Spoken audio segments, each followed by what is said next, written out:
मैं लवलीज पराठा। आज कैसे हैं आप लोग? आई होप आप सभी अच्छे होंगे, स्वस्थ होंगे और मेरे स्टोरी लाइन को एंजॉय कर रहे होंगे।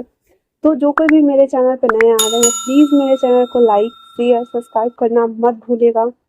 गाइस, अभी थोड़ी सी प्रॉब्लम्स चल रहे हैं तो मैं कंटिन्यू, वैसे तो मैं रोज़ 3 स्टोरी को रिलीज़ कर रही हूँ और टेलीग्राम पे भी एक दिन का गैप करके मैं डाल रही हूँ। बट जैसे ही सब सही हो जाता है तो मैं पूरी कोशिश करूँगी। आई होप कि आप लोग अंडरस्टैंड करेंगे, इस दीदी को प्रॉब्लम को समझेंगे एंड मेरी स्टोरी को एंजॉय करेंगे।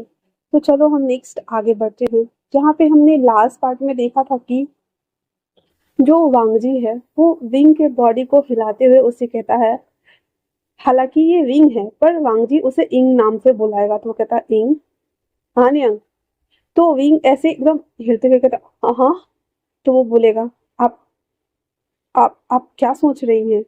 तो विंग बोलता है, कुछ भी तो नहीं, मैं कुछ भी नहीं सोच रहा हूँ। अल्फा। वांगजी को अजीब लग रहा था क्योंकि इंग हमेशा वांगजी को किंग ही बुलाता था, ना कि अल्फा। और ये जब से आया है तब से वांगजी को अल्फा एड्रेस कर रहा था, इसलिए वो उसके सर पे अचानक से हाथ रख देता है, जिससे विंग ना पीछे हो जाता है। वांगजी विंग के कमर पे हाथ डालते हुए उसे अपनी तरफ खींचता है और कहता है, आप ठीक हैं? विंग कहता, हाँ हाँ, मैं ठीक हूँ। आपको क्या हुआ है? कहता, तो वांगजी उससे कहता है, तुम्हें क्या हुआ है इंग? इंग अपने मन में कहता है, ये लोग मुझे बार बार इंग इंग क्यों कहते हैं जबकि मेरा नाम तो विंग है। ऊपर से ये सभी चीजें मुझे इतनी अजीब और ऑकवर्ड क्यों लग रही है। और इस इंसान का छूना, और मैं, मुझे कुछ याद क्यों नहीं है। अब फिर से ना विंग के फेशियल एक्सप्रेशन चेंज हो रहे थे। वांगजी कहता है, क्या हुआ है आपको? इतना बोलकर वो सीधे विंग को गोदी उठा लेता है। तो विंग कहता, आ वांगजी बिना कुछ बोले थ्रोन के पीछे से जाता है और गेट ओपन करता है और वहां से सीधे उसको प्राइवेट रास्ता था वो। वांगजी विंग को अपने रूम में लेकर के आता है। विंग तो ये देख के सरप्राइज कहता है, हाँ, यहाँ से भी हम अंदर आ सकते हैं? तो वांगजी विंग को उतारते हुए कहता है, हाँ, हम यहाँ से भी आ सकते हैं, लेकिन आपको किसी को बताना नहीं है। तो विंग अपने तीनों हाथ को अपने सर के ऊपर ले जाते हुए कहता है, आल्फा, मैं आपसे प्रॉमिस करता हूँ, आप मेरे जांकू हैं तो मैं अपने जांकू की बात को क्यों मना करूंगी भला। पहली बार था इन 4 सालों में जब, वांगजी की नजर में वो इंग है, तो इंग ने पहली बार ये एक्सेप्ट किया था कि वांगजी उसका जांकू है। क्योंकि जब इंग और वांगजी की शादी हुई थी तो एक बिजनेस प्रपोजल था और वीक लैंड के लोग ओनली फॉर बिजनेस के पर्पज से ही इंग की शादी वांगजी के साथ में करवाए हुए थे। और वांगजी भी बिना इंग को देखे ही शादी के लिए हाँ कर देता है। जब फर्स्ट नाइट वांगजी का पॉइंट ऑफ व्यू है ये, वो विंग को, की इंग को देखने के लिए उसके रूम में आता है। वो उसकी खूबसूरती, उसकी चार्म को देखकर बहुत ज्यादा मिसमराइज हो गया था। इससे पहले कि वो उसके वेल को हटाता और कुछ कहता, इंग खुद ही अपना बेल हटा देती है और कहती है, हम दोनों के बीच में ऐसा कुछ नहीं है। फिर तब तक विंग उसे ऐसे चुटकी बजाते हुए कहता है, आल्फा, आप कहाँ खो गए? टांग फू, टांग फू। तो वांगजी होश में आ चुका था, कहता, हाँ कुछ भी नहीं, यहाँ बैठो और मुझे चाय पीना है। तो विंग कहता, ओ आपको चाय पीनी है, ठीक है आप बैठ जाइए। इतना बोल करके विंग ढूंढने लगता है कि चाय कहाँ होगी जो कि वो वांगजी को लाके देगा। वांगजी ना विंग के हर हरकतों को नोटिस कर रहा था और एक ही सवाल कर रहा था मन में, क्या सच में तुम्हारी याददाश्त चली गई है या फिर तुम नाटक कर रही हो? जब मैंने तुम्हें जान से मारने की धमकी दी है इसलिए, क्या चाहती क्या हो तुम? और ऐसे वो बोल रहा होता है। तब तक वहीम ना चाय वाय ढूंढ के ले आया हुआ था और उसके सामने ला करके रख देता है और कहता है, आप बैठिए मैं आपके लिए चाय बनाता हूँ। फिर वो छोटा सा भट्टी होता है ना, वो छोटा सा भट्टी भी उठा के लाता है और जो मेज था ना वहां पे रख देता है। उसके अंदर 2-4 ऐसे चारकोल डाल देता है और फिर उसके ऊपर ना केतली चढ़ा देता है। उसके अंदर पानी डालता है, बहुत सारा हॉट डालता है और विंग ना उसको बनाना स्टार्ट कर देता है। और फिर वांगजी को देखता है, जो कि वांगजी विंग को ही देखे जा रहा होता है। तो कहता है, आप क्या देख रहे हैं? क्या आपने आज से पहले अपनी फूरन को नहीं देखा है? वांगजी को ना आश्चर्य हो रहा था विंग के हर एक बात पे। वो कहता है, विंग। विंग कहता है, वैसे आप मुझे विंग बुलाएंगे तो ज्यादा अच्छा रहेगा ना। वांगजी को अब और डाउट हो रहा था क्योंकि ये दूसरी बार था जब विंग ने खुद को इंग की जगह पे विंग बोला था। वो कहता, ठीक है। तो तुम्हें क्यों लगता है कि मुझे तुम्हें विंग बुलाना चाहिए? विंग ना फ्लो फ्लो में बोल देता है क्योंकि ये मेरा नाम है इसलिए आपको मुझे बुलाना चाहिए। और आप तो मैं फॉरेन हूँ ना, तो आप मुझे बुला सकते हैं। ये मिस क्यों अच्छा नहीं लगता मुझे। आप तो कम से कम मुझे मेरे नाम से बुलाइए। अल्फा। वांगजी कहता है, ठीक है, तो फिर तुम मुझे अल्फा की जगह पे जांगफू बुलाना। तो वो कहता है सबके सामने? तो कहता चलेगा। इतना बोल करके वांगजी वापस से विंग को देखने लगता है। विंग चाय बना चुका था। वो 2 प्याला में चाय भरता है और वांगजी की तरफ सरकाते हुए कहता है, इसे ट्राई कीजिए। ये नया है और आपको स्ट्रेस लेवल को कम करेगा और आपके लिए बेहतरीन होगी। वांगजी उस चाय को उठाता है और पीता है। उसका टेस्ट सच में लाजवाब था, वाकई में लाजवाब था। एक तो पहली बार था जबकि विंग ने वांगजी के लिए चाय बनाया था। वांगजी उस चाय को पी लेता है, फिर कहता है और दो। फिर विंग उसको देता है और अभी वांगजी उस चाय को धीरे धीरे पी रहा होता है और विंग को देख रहा होता है। विंग के चेहरे पे जो कि बहुत ही ब्राइट सी स्माइल थी और वो वांगजी को देख रहा होता है। तभी वो कहता है, वैसे सांगफू, आपने मुझे क्यों कहा कि मुझे इन दोनों को सजा देनी चाहिए?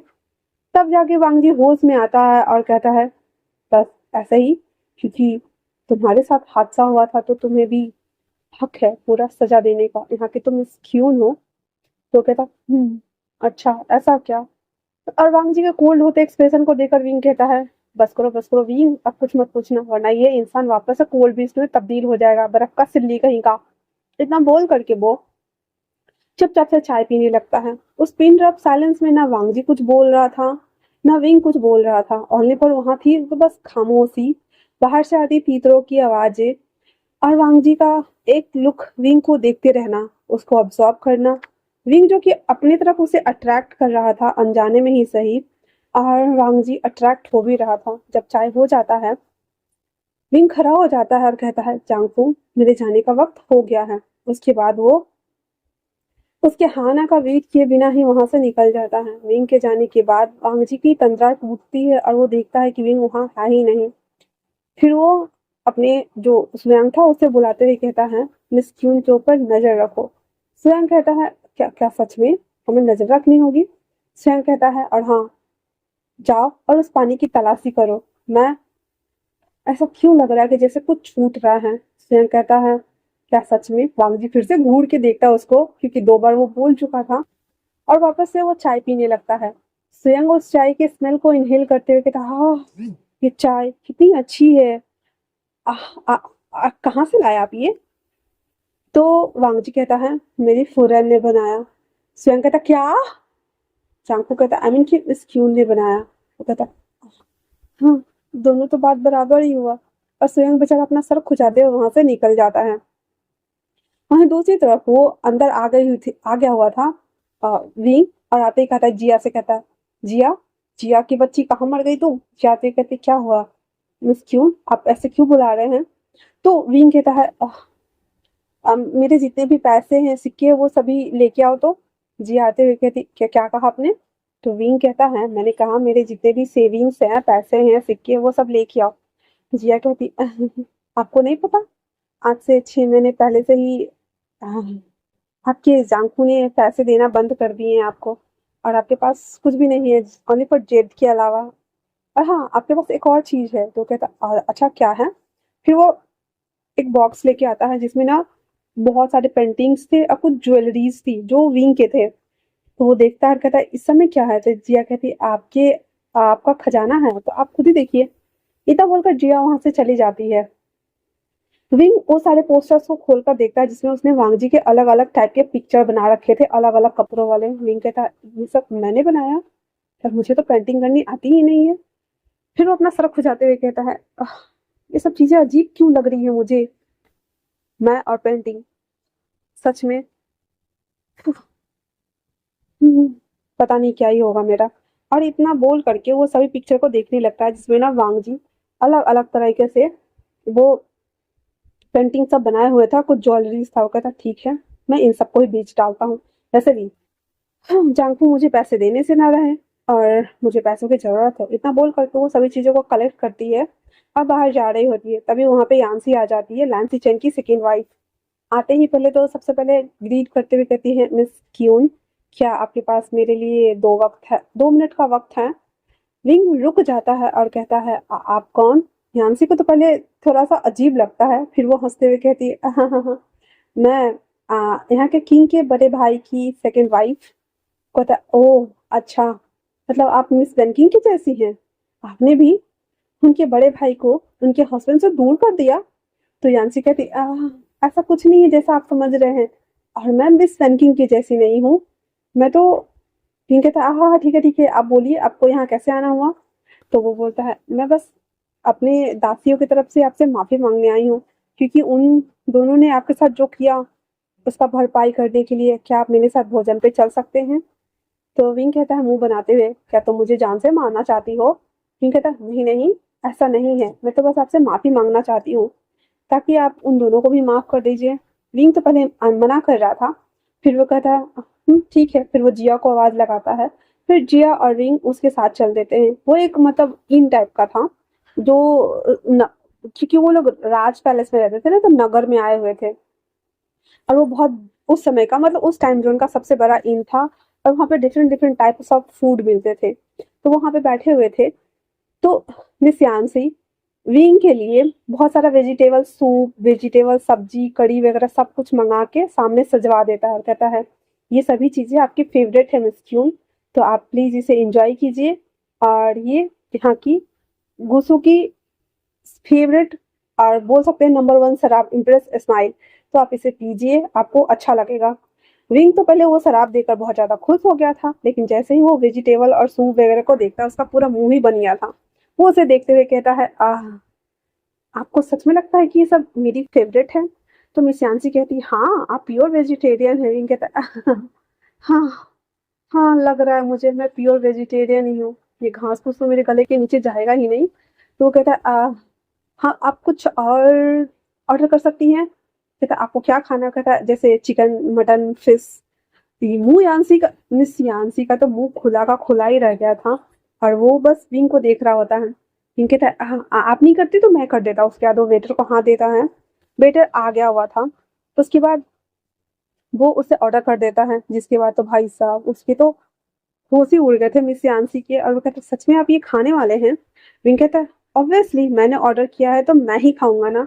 हालांकि उसकी इन सारी बातों पे और हरकतें पे और उसके गेस्चर पे ना मिस यांसी को यकीन नहीं हो रहा था, क्योंकि नक्श, नैन, कद, काठी सब कुछ मिस इंग के जैसे है, पर इनकी हरकतें अजीब क्यों है, ये मिस यांसी के दिमाग में चल रहा था। उसके बाद विंग जब वो खा रहा होता है तो कहता तुम भी खाओ, तुम यहाँ क्या कर रही हो, सिर्फ मेरी शक्ल देखनी तो तू नहीं आई होगी। कहता हाँ ठीक है मैं खाती हूँ। इतना बोल करके मिस यांसी जो जितने भी वेजिटेरियन आइटम्स थे ना वो खाना शुरू कर देती है। वो सब सब खा ही रहे होते हैं, तभी वहां पे वांगजी की एंट्री होती है। वो वांगजी को आता हुआ देखता है तो यांसी से कहता है कि ये बर्फ की सिल्ली यहाँ क्या कर रहा है? तो मिस यांसी कहता है हाँ। तो कहता आई मीन कि माय डियर अल्फा यहाँ क्या कर रहे हैं, आई मीन कि किंग यहाँ क्या कर रहे हैं? मिस सांची कहती है वो यहाँ पे कभी कभी आते हैं राजनीतिक संबंध पे चर्चा करने चाय के साथ में, जैसे बाहर से कोई आते हैं तो हो सकता है कि कोई आए होंगे, वैसे भी ये उनका फेवरेट प्लेस है और वो अक्सर यहीं आते हैं। और दूसरी मोस्ट इम्पोर्टेंट थी, अभी तो यहाँ आती थी अक्सर उनसे मिलने के लिए, और यहीं पे तो आपने उन्हें देखा था और शादी का प्रपोजल रखा था और फिर आपने उनसे शादी की थी। ये सुनने के मात्र तो भाई साहब विंग को इतनी जोर की खांसी आई, इतनी खांसी आई कि वो जितना भी खाया था वो बगल में सारा स्प्लिट आउट कर देता है और कहता क्या कहा तुमने? मैंने शादी का रिश्ता भेजा था इनसे शादी करने के लिए, मतलब मैं इस बर्फ की सिल्ली से शादी करने वाला था। वो अपने आप को कोसते हुए कहता है मेरी इतनी घटिया चॉइस हो सकती है मैंने सोचा ही नहीं। 4 साल में इस इंसान ने मुझे हाथ भी नहीं लगाया और अब बोल रहा है कि मैंने इसको रिश्ता भेजा। हे भगवान, ये मैं ही हूं ना? अभी इनको भी खुद पे डाउट हो रहा था। मिस यांसी कहती है आप ठीक है मिस क्यून? विंग कहता है हाँ मैं ठीक हूँ। आ, वैसे मैंने तुम्हारा ये दावत पूरा बिगाड़ दिया, तो मुझे माफ कर दो। विंग एक बार फिर से वांगजी की तरफ देख रहा होता है जो कि दूसरे चंबर की तरफ चला गया हुआ था, और वो मिस यांसी से कहता है आई थिंक आपको, आप मुझे माफ कर दीजिए और हम चलते हैं यहाँ से। इतना बोल करके विंग और मिस यांसी दोनों वहां से उठ के जाने लगते हैं। मिस यांसी को तो यकीन ही नहीं हो रहा था कि खाना तो उन्होंने बोला था कि वो माफी मांगेंगे एंड देन ये, लेकिन विंग ने पूरा स्पॉइल कर दिया था, तो विंग माफी मांग रहा था। पर मिस यांसी को अच्छा लग रहा था। वो दोनों आकर के वापस से अपनी अपनी बागी में बैठ जाते हैं और हरम की ओर चल देते हैं। हरम के पास आने के बाद दोनों उतर जाते हैं तो वो विंग से कहता है, वैसे मिस क्यून बहुत बहुत धन्यवाद। ऐसा पहली बार हुआ है कि जब आपने ये इसको स्वीकार किया है, वरना तो। और और फिर वो दूसरे रूम की ओर देखने लगता है तो विंग कहता है, वहाँ कोई है क्या? वो कहता है, नहीं वहाँ कोई नहीं है वहाँ पे।